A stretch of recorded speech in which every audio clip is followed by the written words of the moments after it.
मैं आपसे यही जानना चाह रहा हूं, आपने संसद नहीं चलने दी, पूरा विपक्ष एकजुट था, पिछले कई दिन से संसद नहीं चल पाई। नहीं, ये गलत नैरेटिव है, ये बीजेपी और गोदी मीडिया। चलिए ठीक है, अगर आप उस गतिरोध के बिहाफ पर नियम अपने हिसाब से कराकर संसद में बहस कराते हैं और जब प्रधानमंत्री बोलने आते हैं तब आप वॉकआउट करके चले जाते हैं और फिर उसके बाद बाहर निकलकर आप प्रधानमंत्री के पूरे भाषण का एनालिसिस करते हैं, तो इसका मतलब क्या रह जाता है? इतने दिन आपने बहस क्यों कराई, इतने दिन वक्त क्यों बर्बाद कराया और फिर जब आखिर मौके पर आपको कहना सुनना चाहिए था उस वक्त आप वहां से चले गए। रुक तेरे को बताते। देखिए, मुझे लगता है गोदी मीडिया के कुछ लोगों को, साथियों को यही नहीं पता है कि संसद में वॉकआउट भी अपना विरोध का एक तरीका होता है, क्योंकि बीजेपी की भाषा बोलते बोलते 8-9 साल हो गए कुछ लोगों को।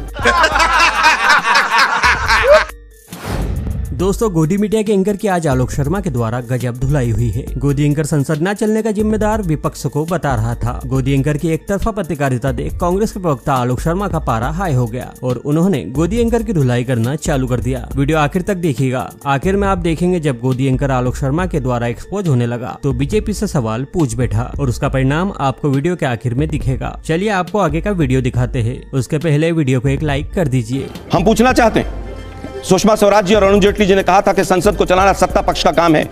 सत्ता पक्ष में 303 सांसद हैं। आप रूस और यूक्रेन का युद्ध रुकवा सकते हैं, लेकिन अपने मणिपुर के हथियारों को नहीं बचा सकते आप। और उसके बाद भी आप लोग कहते हैं कि विपक्ष ने ऐसा कर दिया, विपक्ष ने। अरे भाई 301 मिनट रुकिए, मीडिया को गाली दे देने से नहीं दे रहा मैं, नहीं, आप अपनी कमजोरी नहीं छिपा सकते। अरे भाई कमजोरी किसकी? आलोक जी, अरे भाई तर्क के आधार पे आइए, तर्क पे आइए आलोक जी। तर्क पे तो आ रहा हूं, मैं आपसे बड़े लॉजिकल बात कर रहा हूं। आप गोदी मीडिया, रोगी मीडिया, भोगी मीडिया करेंगे तो काम नहीं चल पाएगा। बात मेरा कहना सीधा ये है, मुझे रोकना पड़ा। नहीं, कोई स्टेटमेंट गलत नहीं था, बिल्कुल गलत था। क्या संसद में गतिरोध नहीं हुआ इस बात को लेकर के? गतिरोध हुआ, विपक्ष ने किया, ये आप तय करने वाले। अरे तो आप जब इस बात को लेकर मांग पे अड़े हुए हैं कि हम जब तक ये नहीं होगा तब तक नहीं अड़ सकता, तो आप क्या? जी हुई ना बहस, सुनिए ना जरा, बहस हुई ना, सुनिए ना, बहस कब हुई? कितने दिन? 3 दिन बहस नहीं चली। कितने दिन बाद हुई? 3 दिन बहस नहीं चली। कितने दिन बाद हुई? 3 दिन बहस नहीं चली। आप दिन गिन के बताइए। आलोक जी 3 दिन बहस चली ना। छोड़ दीजिए, आप लोगों ने अपना वजन जितना गिरा लिया है वो पूरा देश देखिए। ऐसा है, अगर आप इस पर आएंगे आलोक जी तो फिर वो गलत हो जाएगा। आप अगर गलत नहीं तो मुझे रोको। आप अगर आप चलिए, आप बोल, एक मिनट रुकिए, आप बोल लीजिए, फिर मैं उसके बाद आता हूं। केवल ये कहना चाहूंगा कि मीडिया के साथियों को वोट उतना ही कम होंगे और बोलिए कि मोदी जी 2 घंटे और बोलते, जितना वो ज्यादा बोले उतना एक्सपोज किया। 1.5-2 घंटे तक जब मणिपुर पर नहीं आए तो देश ने देखा कि व्यक्ति कितना गंभीर है, कितनी गंभीर चर्चा करना चाहता है। और मुझे क्लियर पता है, समझ आ रहा है मुझे कि किस तरह से जो 4D फार्मूला है कि पहले डिनाई करो, फिर इश्यूज को डाइवर्ट कर दो, फिर डेविएट कर दो, फिर डिस्ट्रैक्ट कर दो और फिर भांडा जो है वो 1920 पर फोड़ दो कि 1920 में ऐसा हुआ था। अरे भाई इस तरह से तो देश नहीं चलेगा ना।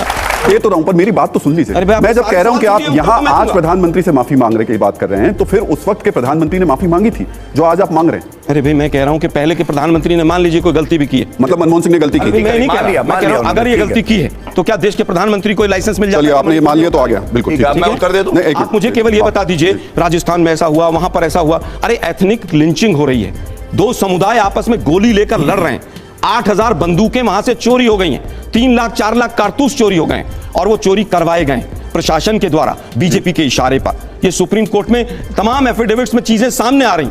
आप इसको कंपेयर कर रहे हैं, इसीलिए आपको कहा जाता है कि आप जब सवाल पूछते हैं तो कम से कम देखिए कि आप सवाल क्या पूछ रहे हैं। मुझे केवल ये बताइए कि राजस्थान में एक भी आलोक जी आप चाहते हैं सवाल मैं आपके हिसाब से पूछूं? अरे भाई आप लोग तो आप चाहते हैं सवाल में आपके हिसाब से, मैं आ रहा हूं। अगर एजेंडा लेके बैठेंगे तो मुझे बोलना पड़ेगा ना। नहीं, आप एक मिनट सुनिए जरा, आप सवाल पूछिए, मणिपुर पर पूछिए, मेरे से तीखे से तीखा सवाल पूछिए। लेकिन आलोक जी जो सवाल पूछा आपसे उसका तो जवाब दिया नहीं आपने। दे तो रहा हूं। आपने कहां बताया कि इंडिया के किसी भी नेता ने प्रधानमंत्री को कोई सुझाव दिया? अरे भाई मैं बता तो रहा हूं, आपको सुनना नहीं चाहते ना, आपका चेहरा बता। अच्छा आप 30 सेकंड आपके पास है, बताइए। देखिए कैसा चेहरा तमतमाया। मेरा नहीं तमतमाया आलोक जी, परेशान आप हो जाते हैं। मैं परेशान नहीं, आप अचानक परेशान हो जाते हैं। खड़ा हूं, मैं तो सुन रहा हूं। चलिए बताइए। इस बार संसद में हमें यह देखने को मिला कि जिसने बोला उसकी आवाज बीप कर दी गई, उसकी आवाज गायब हो गई।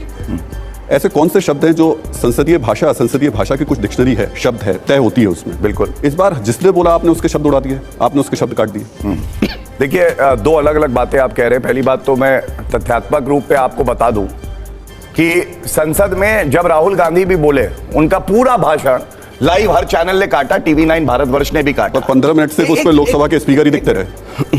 आप आवाज सुनने के लिए बैठे थे, कोई बॉलीवुड मूवी देख रहे थे? गौरव जी नहीं गौरव जी, फिर तो ऐसा तो फिर प्रधानमंत्री के साथ भी होना चाहिए। राहुल गांधी की आवाज आ रही है। गौरव जी अगर ऐसा है तो फिर तमाम जितने भी नेता थे उनके साथ भी ऐसा होना चाहिए। अपनी बात रख लूं, और मैं समझता हूं राहुल जी एक परिपक्व पत्रकार वो होता है जो बीच में टोके ना। दोस्तों आपने देखा ना, ये गोदी एंकर विपक्ष के सामने शेर और बीजेपी के सामने भीगी बिल्ली बन जाते हैं। चैनल पर नए हैं तो चैनल को सब्सक्राइब कर लीजिए और बेल आइकन का बटन दबाना ना भूले। धन्यवाद।